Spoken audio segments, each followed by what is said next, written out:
चिकाले समय तेंके ना उड़िया रे टिके कहि देबे केन समय थिला हमको समस्त बात विचार करथिले जेते बेले बात विचार करथिले सेही समय आमे मंदिर को प्रवेश करबा पे हमर मना थिला आपण माने जानि थिबे जे मन जे माने वक्ता थिले जे माने हमर सीनियर से मन को कहि देबा पे चाहे जे से माने आगे हमर मंदिर को जदी जाउथला आमे आदिवासी माने अछुआ होथला किंतु आजी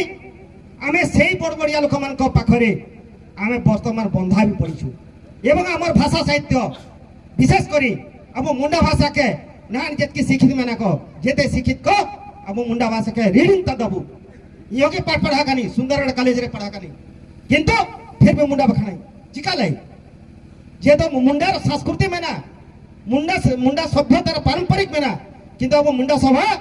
अब मुंडा पारंपरिक अब रीडिंग ला दबु ये नेला दाइयो के तनी अरे लेका जे मारंग